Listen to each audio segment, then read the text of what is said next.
Salam sejahtera Malaysia. Selamat tengah hari tuan-tuan dan puan-puan. Hari ini 21 April tahun 2022. Selamat menyambut bulan Ramadan. Denyut nadi suara rakyat bergema di channel ini. Itulah tagline untuk channel ini tuan-tuan dan puan-puan. Baiklah, pada bulan Ramadan adalah bulan kemuliaan, keberkatan kemuliaan pula. Bulan berkat, mengambil sebanyak mungkin yang disebut sebagai pahala tuan-tuan dan puan-puan. Dan Malaysia masih lagi terkejut, Malaysia masih lagi dikejutkan dengan kes Bella. Baik tuan-tuan dan puan-puan, baru sebentar tadi saya ada menonton satu video di mana seorang brother ni sound direct, sekolahkan, tajuknya sekolahkan peguam-peguam yang membela Siti Bainun di dalam kes dera ini.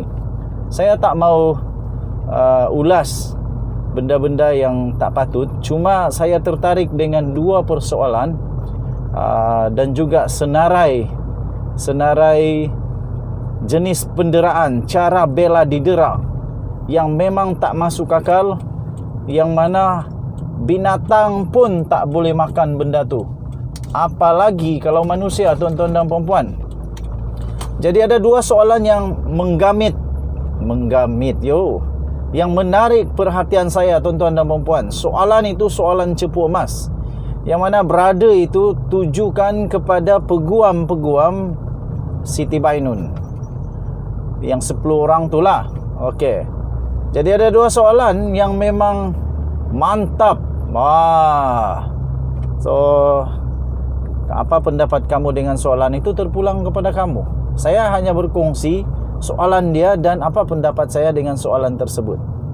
Soalan pertama daripada brother tu ialah dia kata pertama ialah tentang bagaimana cara Siti Bainun dibawa ke mahkamah. Bagaimana cara Siti Bainun ketika beliau didakwa di mahkamah dibawa ke mahkamah. Dan soalan beliau itu berbunyi begini. Dengarkan dengan teliti tuan-tuan dan puan-puan.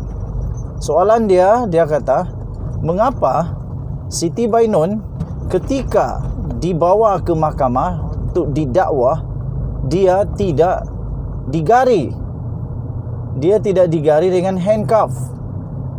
Kemudian tuan-tuan dan puan-puan, brother tu pula dia ungkit beberapa kes yang sama, yang hampir sama dengan kes Siti Bainun, iaitu penderaan, di mana dia mengungkit ada satu kes seorang ibu tiri kah ibu angkat kah, saya dah lupa, didakwa telah mendera, dan apabila beliau dibawa ke mahkamah, beliau telah digari.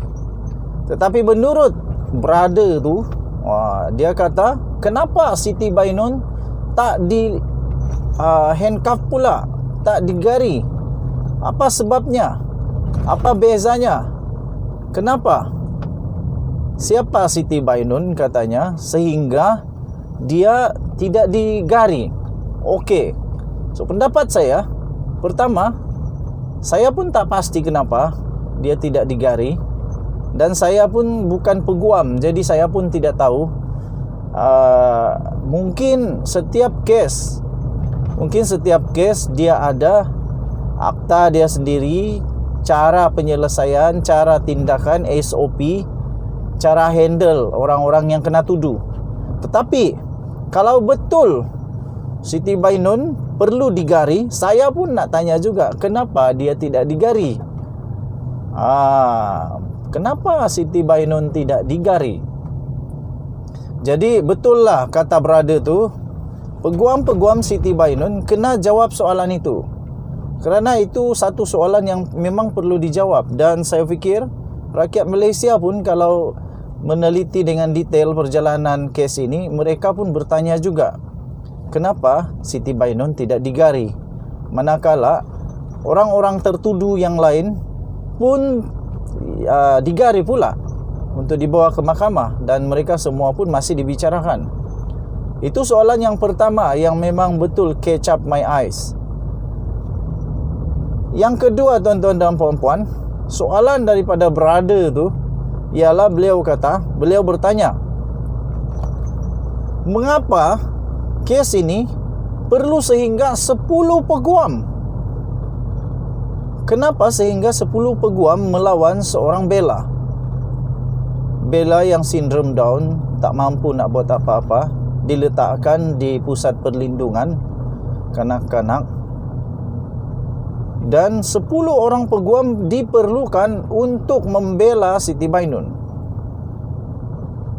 Apa kemampuan si Bella untuk membela dirinya sehingga perlu untuk 10 peguam? Syukur.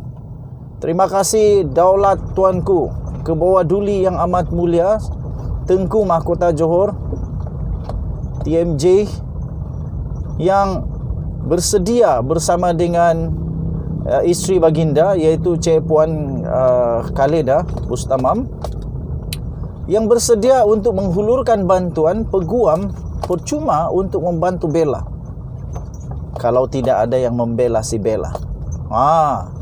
Kalaulah tidak ada bantuan-bantuan begitu, macam mana si Bella ini untuk mau dia membela diri? Dan kalaulah kes ini tidak terdedah, tidak mendapat perhatian, dan kalaulah tidak kantoi orang-orang ini, apa nasib Bella? Apakah Bella akan didakwa pula? Apakah Bella akan didera sampai ke akhir hayatnya? Aduh, tuan-tuan dan puan-puan, saya tidak dapat berfikir, saya tidak dapat bayangkan kesiannya Bella.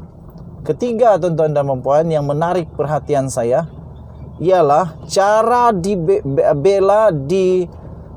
Bella disiksa, dianiaya, didera. Memang tak masuk akal langsung. Banyak cara dia didera, yang lain mungkin boleh diterima oleh pikiran manusia, walaupun tak patut. Rotan pakai hanger dan sebagainya sampai patah, okey, itu masih boleh masuk hadaman akal manusia. Tetapi ada beberapa perkara yang saya tak dapat terima cara Bella didera. Yang pertama, brother itu kata, dan memang sebenarnya di dalam laporan-laporan akhbar ada ditulis bagaimana Bella didera. Salah satu cara Bella didera adalah disimba air panas. Aduh, manusia apakah ini yang tak boleh fikirlah. Cuba kalau badan kamu yang mendera itu disimba air panas, tak payahlah air panas, air suamlah. Apa kau rasa? Dan brother itu juga kata, air panas itu pula disimba di tempat luka-luka yang bernanah. Mungkin dia punya alasan untuk membunuh kuman dan sebagainya, tak tahulah. Tapi perlukah untuk disimba? Aduh, tuan-tuan dan puan-puan, disimba dengan air panas. Kedua yang saya tak boleh nak hadam, tuan-tuan dan puan-puan, adalah apabila brother tu kata Bella juga telah didera dengan cara ditelanjangkan. Nak buat apa kasih telanjang orang? Aduh, tak cukup dengan penderaan yang dahsyat itu kah? Tak cukup dengan penderaan yang begitu dahsyat, perlu pula untuk ditelanjangkan. Tuan-tuan dan puan-puan, saya menganggap perbuatan menelanjangkan Bella ini bukan perbuatan manusia. Tapi ini haiwan pun tak buat macam tu.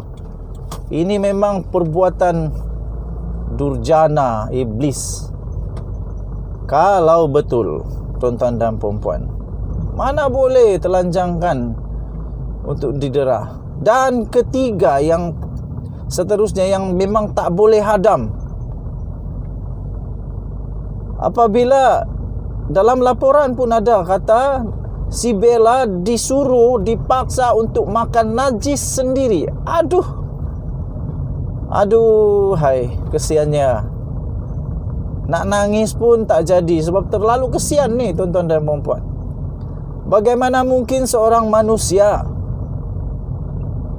dipaksa untuk makan najis sendiri? Aduh, kucing saya dekat rumah pun kalau dia berak di tepi baju kah, di tepi katil kah, saya tak sanggup juga untuk masukkan najis itu ke mulut kucing saya. Ini kan pula manusia. Kita tak tahu apa salah Bella sehingga kalau benar laporan itu yang beliau disuruh, dipaksa untuk makan najis sendiri, apakah kesalahan Bella sampai dia dipaksa untuk makan najis, tuan-tuan dan puan-puan? Apa kesalahan Bella sampai dia perlu untuk dihukum untuk makan najis sendiri? Ini memang bukan perbuatan manusia, tuan-tuan dan puan-puan. Cuba sajalah bayangkan kalau najis itu dimasukkan ke mulut orang yang buat itu. Apa perasaan? Best tak? Tak payahlah najis. Ambil saja bekas makanan orang.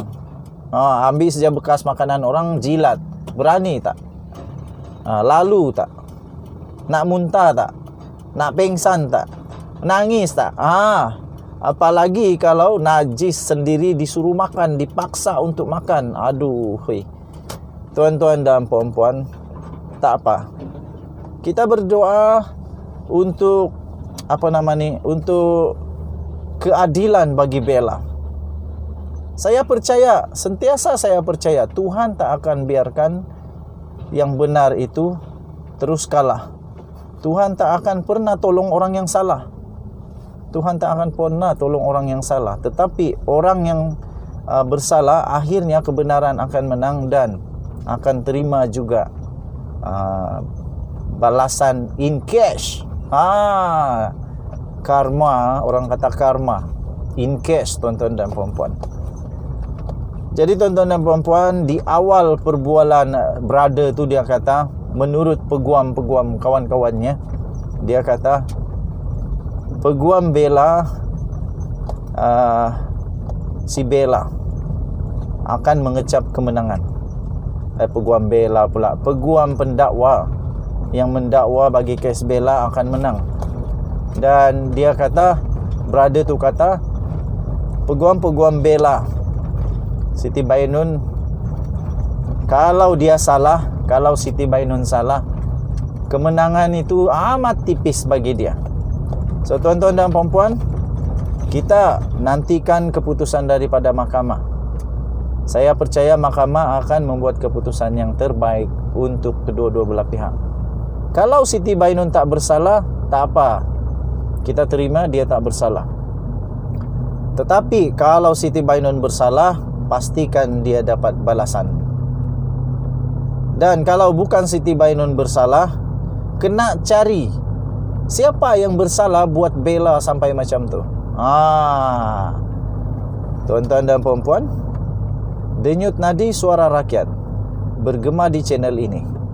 Saya hormati keputusan mahkamah dan kita semua patut hormati keputusan mahkamah. Apa-apapun keputusan mahkamah, kita kena hormati.